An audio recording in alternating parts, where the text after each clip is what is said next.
നമസ്കാരം, ഇൻസൈഡിലേക്ക് സ്വാഗതം. പത്തനംതിട്ടയിലെ അതിരൂങ്കലിൽ എന്ന് പറഞ്ഞ സ്ഥലത്ത് ഇന്ന് അവിടെയുള്ള ഒരു വീട്ടിൽ സാധാരണ കുടുംബമാണ്. അവിടെ ഒരു അച്ഛൻ്റെയും അമ്മയുടെയും നിലവിളിയാണ് ഇന്ന് ഉയർന്നു കേൾക്കുന്നുണ്ടായിരുന്നത്. എൻ്റെ പൊന്നുമോളെ നീ പോയല്ലോ എന്ന് പറഞ്ഞുകൊണ്ട് ആ ഒരമ്മ വിങ്ങിപ്പൊട്ടുകയാണ്. അവിടെ നിന്ന് ആർക്കും തന്നെ ആ അമ്മയെ ആശ്വസിപ്പിക്കാൻ സാധിക്കുന്നില്ല. അച്ഛനും കരയുകയാണ്. ഞാൻ പറഞ്ഞു വരുന്നത് തിരുവനന്തപുരത്ത് രാജ്യാന്തര വിമാനത്താവളത്തിലെ IB ഉദ്യോഗസ്ഥയായിരുന്ന മേഘയുടെ വീട്ടിലെ അവസ്ഥയാണ്. കഷ്ടപ്പെട്ട് പഠിച്ച് ഒരുപാട് സ്വപ്നങ്ങളായിട്ടാണ് ആ പെൺകുട്ടി ജോലിയിൽ പ്രവേശിച്ചതെല്ലാം തന്നെ. ജോലി കിട്ടി, അതും IB ഉദ്യോഗസ്ഥയായി ജോലി ലഭിച്ച് ഒരു വർഷം തികഞ്ഞില്ല. അതിനിടയിലാണ് അപ്രതീക്ഷിതമായി മകളുടെ മരണവാർത്ത അച്ഛനും അമ്മയും അറിയുന്നത്. അതവർക്ക് താങ്ങാവുന്നതിലപ്പുറമായിരുന്നു. കഴിഞ്ഞ ദിവസമാണ് ഈ ഒരു വാർത്ത വന്നത്. ഇത്തരത്തിൽ IB ഉദ്യോഗസ്ഥയെ തിരുവനന്തപുരത്ത് റെയിൽവേ ട്രാക്കിൽ മരിച്ച നിലയിൽ കണ്ടെത്തിയെന്നുള്ള വാർത്ത. ഈ വാർത്ത പുറത്തു വന്നപ്പോൾ എല്ലാവരും ആദ്യം എന്തിനാണ് 24-25 വയസ്സ് മാത്രം പ്രായമുള്ളൊരു പെൺകുട്ടി ഇങ്ങനെ ഒരു കാര്യം ചെയ്തത്? വ്യക്തിപരമായിട്ടുള്ള കാര്യമായിരിക്കുമോ അതോ പ്രൊഫഷണൽ മേഖലയുമായി ബന്ധപ്പെട്ടിട്ടുള്ള കാര്യമായിരിക്കുമോ എന്നുള്ളതൊന്നും തന്നെ ആദ്യ മണിക്കൂറുകളിൽ വ്യക്തമല്ലായിരുന്നു. ഏതായാലും ഇപ്പോൾ കുടുംബം തന്നെ മകളുടെ മരണത്തിൽ അസ്വാഭാവികതയുണ്ട്, അത് കണ്ടെത്തണമെന്ന് മേഘയുടെ അച്ഛൻ മധുസൂദനൻ തന്നെ പറഞ്ഞുകൊണ്ട് രംഗത്ത് വരികയാണ്. യാതൊരു പ്രശ്നങ്ങളുള്ളതായി ഇതുവരെയായിട്ട് മേഘ കുടുംബത്തിലെ ആരെയും, അച്ഛനെയോ അമ്മയോ മറ്റ് സുഹൃത്തുക്കളോടോ ഒന്നും തന്നെ പറഞ്ഞിരുന്നില്ല. പിന്നെ എങ്ങനെയാണ് ഇത്തരത്തിൽ തൻ്റെ മകളെ ഒരു മരണത്തിലേക്ക് തള്ളിവിടുന്ന സംഭവം അവളുടെ ജീവിതത്തിൽ ഉണ്ടായത് എന്ന് കണ്ടെത്തണം തന്നെയാണ് ഈ ഒരു അച്ഛൻ ഈ ഒരു വിങ്ങിപ്പൊട്ടുന്ന അവസ്ഥയിലും പറഞ്ഞിരിക്കുന്നത്. ഇപ്പോൾ നിലവിൽ പ്രാഥമിക നിഗമനത്തിലടക്കം പോലീസ് പറയുന്നത് പ്രണയ നൈരാശ്യമാണ് ഈ ഒരു മേഘയുടെ ആത്മഹത്യക്ക് പിന്നിലെ കാരണമെന്നാണ്. കൊച്ചിയിൽ ജോലി ചെയ്യുന്ന മലപ്പുറത്തുകാരനായ IB ഉദ്യോഗസ്ഥൻ തന്നെയാണ് ഒരു യുവാവിനെ ആണ് ഈ ഒരു കുടുംബമടക്കം ഇപ്പോൾ സംശയത്തിന്റെ മുൾമുനയിൽ നിർത്തുന്നത്. സംഭവത്തിൽ കുടുംബം IBക്കും അതുപോലെ തന്നെ പോലീസിനും പരാതി നൽകിയിട്ടുണ്ട്. കഴിഞ്ഞ ദിവസമാണ് തിരുവനന്തപുരം വിമാനത്താവളത്തിലെ ജീവനക്കാരിയായ മേഘയെ ചാക്കയിൽ റെയിൽവേ ട്രാക്കിൽ മരിച്ച നിലയിൽ കണ്ടെത്തിയത്. മേഘയുടെ അച്ഛനെയും അമ്മയും ഇന്ന് അവിടെ വിങ്ങിപ്പൊട്ടുന്ന സമയത്തൊന്നും ആർക്കും ആശ്വസിപ്പിക്കാൻ പോലും ആകുന്നില്ലായിരുന്നു. വളരെ വികാരനിർഭരമായ രംഗങ്ങളാണ് ആ വീട്ടിൽ സംഭവിച്ചത്. സഹപ്രവർത്തകൻ പ്രണയബന്ധത്തിൽ നിന്ന് പിന്മാറിയതാണ് ആത്മഹത്യക്ക് കാരണമെന്നാണ് ബന്ധുക്കളടക്കം പിന്നീട് ആരോപിച്ചത്. വിഷയത്തിൽ ദുരൂഹത ആരോപിച്ച് രക്ഷിതാക്കൾ IBക്കും പോലീസിനും പരാതി നൽകിയിട്ടുണ്ട്. പെൺകുട്ടിയുടെ മൃതദേഹം ഇന്ന് പത്തനംതിട്ട അതിരൂങ്കലിലെ വീട്ടുവളപ്പിൽ സംസ്കരിച്ചു. മുറിയിൽ പോകുന്നുവെന്ന് പറഞ്ഞു പോയ മകൾ എങ്ങനെയാണ് റെയിൽവേ ട്രാക്കിൽ എത്തിയതെന്നും ഈ സമയത്ത് മകൾക്ക് വന്ന ഫോൺ കോൾ ആരുടേതായിരുന്നുവെന്നും പരിശോധിക്കണമെന്നും അച്ഛൻ ആവശ്യപ്പെട്ടിട്ടുണ്ട്. സ്ഥിരം പോകുന്ന വഴിയിൽ റെയിൽവേ ട്രാക്ക് ഇല്ലെന്നും ഇത് മകളുടെ മരണത്തിൽ അസ്വാഭാവികതയുണ്ടാക്കുന്നുവെന്നും പിതാവ് ആരോപിച്ചിരുന്നു. കാരണം ഈ പറയുന്ന സ്ഥിരമായിട്ട് ഒരുപക്ഷെ ജോലി കഴിഞ്ഞ് ഇറങ്ങുന്ന സമയത്തൊക്കെ തന്നെ വീട്ടുകാരെ വിളിച്ച് സംസാരിക്കുന്നുണ്ടാവായിരിക്കാം. അങ്ങനെ അവർക്കറിയാം ഈ മേഘ അത് കഴിഞ്ഞ് തിരിച്ച് റൂമിലോട്ട് പോകുന്ന വഴിയിൽ ഒന്നും തന്നെ റെയിൽവേ ട്രാക്കില്ല. അപ്പോൾ ഉറപ്പായിട്ടും ആത്മഹത്യ ചെയ്യണമെന്നുള്ള ഒരു മാനസികാവസ്ഥയിൽ തന്നെയായിരിക്കണം മേഘ ആ ഭാഗത്തേക്ക് എത്തിയിട്ടുണ്ടാവുക. ലോക്കോ പൈലറ്റ് പറഞ്ഞിരുന്നത് അദ്ദേഹത്തിൻ്റെ മൊഴിയുടെ അടിസ്ഥാനത്തിലാണ്. ഫോണിൽ സംസാരിച്ചുകൊണ്ട് തന്നെയാണ് ട്രെയിൻ വരുന്നത് കണ്ട് മേഘ ഈ ഒരു ട്രാക്കിലോട്ട് കിടന്നത്, തലവെച്ചവിടേക്ക് കിടന്നത് എന്നാണ്. അത് ആ ഒരു അവസാന നിമിഷത്തിലടക്കം പല ഹോൺ അടുത്തെത്താറാകുമ്പോഴടക്കം തന്നെ ഹോൺ മുഴക്കിയിട്ടും മേഘ മാറിയില്ല. ഫോണിൽ സംസാരിച്ചുകൊണ്ട് തന്നെയാണ് മേഘ റെയിൽവേ ട്രാക്കിൽ കിടന്നതെന്ന് ലോക്കോ പൈലറ്റ് കൃത്യമായി മൊഴി നൽകിയിട്ടുണ്ട്. അതുകൊണ്ടാണ് പോലീസ് അടക്കം അതുപോലെ തന്നെ കുടുംബം അടക്കം സംശയിക്കുന്നത് ആരെയാണ് ഈ അവസാനമായിട്ട് മേഘ ഈ ഫോണിൽ സംസാരിച്ചത്. അത് വീട്ടുകാരെയല്ല എന്നുള്ളത് ഉറപ്പായിട്ടുണ്ട്. പിന്നെ ആരെയാണ് മേഘ സംസാരിച്ചത് എന്നുള്ള കാര്യത്തിൽ വ്യക്തത വരേണ്ടതുണ്ട്. മേഘയുടെ ഫോണാണെങ്കിൽ ചിന്നിച്ചിതറിയിട്ടുണ്ട്. അതിനാൽ തന്നെ ഇനി സൈബർ വിദഗ്ധരുടെ നേതൃത്വത്തിൽ മാത്രമാണ് അല്ലെങ്കിൽ അവരുടെ സഹായത്തോട് മാത്രമായിരിക്കും ഈ കോള് ട്രാക്ക് ചെയ്യാനായിട്ട് സാധിക്കുള്ളൂ. ഈ പഠനത്തിൻ്റെ സമയത്തൊക്കെ തന്നെ ജോധ്പൂരിൽ ട്രെയിനിങ്ങിന് പോയപ്പോൾ അവിടെ വെച്ചൊരു യുവാവുമായി സൗഹൃദമുണ്ടായിരുന്നുവെന്ന് മകൾ പറഞ്ഞിരുന്നുവെന്നും ഇപ്പോൾ പിതാവ് കൂട്ടിച്ചേർത്തിട്ടുണ്ട്. പത്തനംതിട്ട അതിരൂങ്കലിലെ റിട്ടയർഡ് അധ്യാപകനായ മധുസൂദനന്റെയും കളക്ടറേറ്റ് ജീവനക്കാരി നിഷയുടെയും ഏക മകളായിരുന്നു മേഘ. ചെറുപ്രായത്തിൽ തന്നെ മേഘയ്ക്ക് ജോലി ലഭിച്ചു. എല്ലാവരും കുതിക്കുന്ന ഒരു പൊസിഷനാണ്.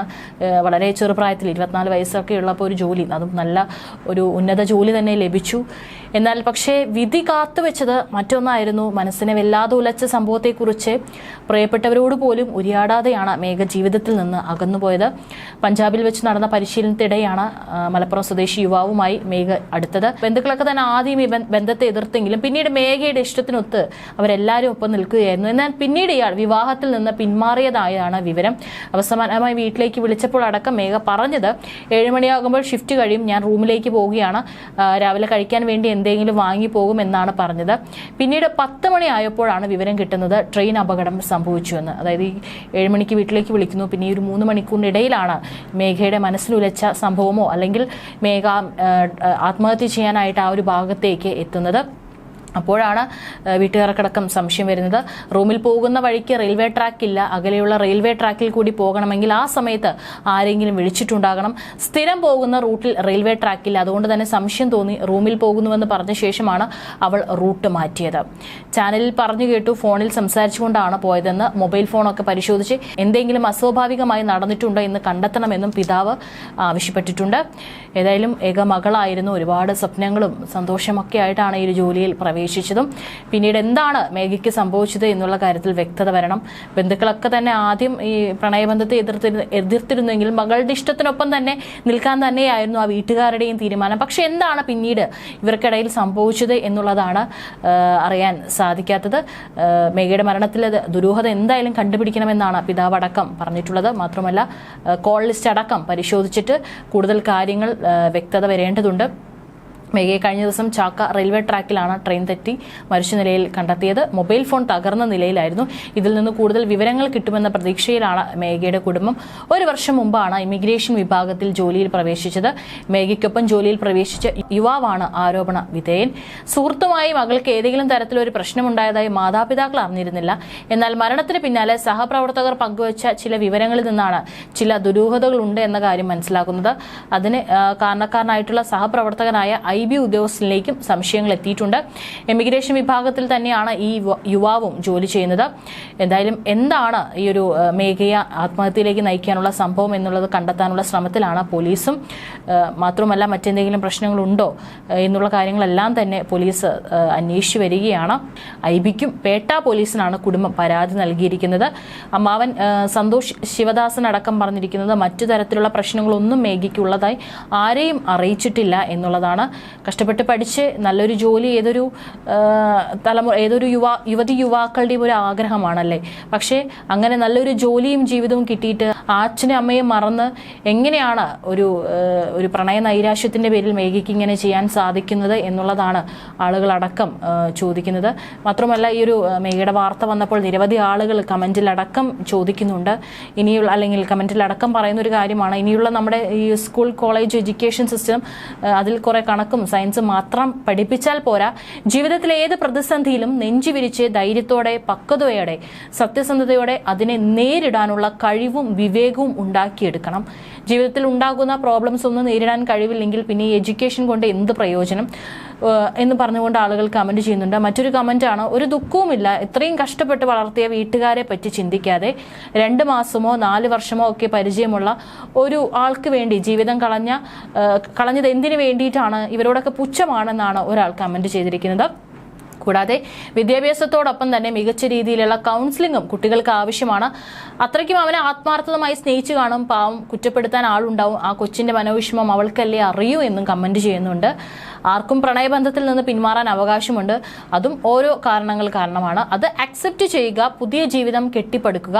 വിവാഹത്തിന് മുൻപ് സെക്സ് ചെയ്യരുത്. ഒരു ബന്ധത്തിലും ഉറപ്പില്ലാത്തതിനാൽ ഇത്രയും ചെയ്താൽ വേറൊരു നല്ല ബന്ധത്തിലേക്ക് കുറെ കഴിയുമ്പോൾ ഈസിയായി പോകാൻ സാധിക്കുമെന്നാണ് മറ്റൊരു വ്യക്തി കമന്റ് ചെയ്തിരിക്കുന്നത്. ഉയർന്ന ജോലിയും വിദ്യാഭ്യാസവും നേടിയിട്ട് കാര്യമില്ല. വിവേകമില്ലാത്ത പ്രവൃത്തി ചെയ്യുന്നവർ അവരുടെ രക്ഷിതാക്കളെ കുറിച്ച് 1 മിനിറ്റ് മാത്രം ഒന്ന് ആലോചിച്ചാൽ എത്ര നന്നായിരിക്കും. ആ കുടുംബത്തിന് ദൈവം ഈ വേർപാട് തരണം ചെയ്യാൻ മനക്കരുത്ത് നൽകട്ടെ എന്നൊക്കെ തന്നെയാണ് ആളുകൾ ഈ ഒരു വാർത്ത പുറത്തു വന്നപ്പോൾ കമന്റ് ചെയ്തിരിക്കുന്നത്.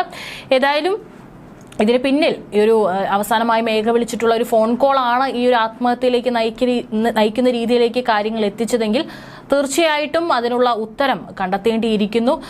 ഒരുപക്ഷെ നാളെയൊക്കെ നമ്മൾ മാധ്യമങ്ങളടക്കം ഈ ഒരു വാർത്ത മറന്നാലും അവിടെ ഒരു അച്ഛനും അമ്മയും ഉണ്ട്. അവർക്ക് ഇനിയുള്ള കാലം നീറിയായിരിക്കും ജീവിച്ചുകൊണ്ടിരിക്കുക. അവർക്കെങ്കിലും അവരുടെ ഏക മകളുടെ മരണത്തിന് പിന്നിലെ കാരണത്തിനുള്ള ഉത്തരം എന്തായാലും കിട്ടണം. ഏതായാലും പോലീസ് അടക്കം അന്വേഷണം നടത്തുകയാണ്. ഇനിയിപ്പോൾ മേഘയുടെ ഫോൺ വിവരങ്ങളെല്ലാം തന്നെ കോൾ ലിസ്റ്റും കാര്യങ്ങളൊക്കെ തന്നെ എടുത്താൽ മാത്രമാണ് എന്താണ് യഥാർത്ഥത്തിൽ ഈ ഒരു മരണത്തിന് പിന്നിലെ കാരണം എന്നുള്ള കാര്യത്തിൽ വ്യക്തത വരികയുള്ളൂ.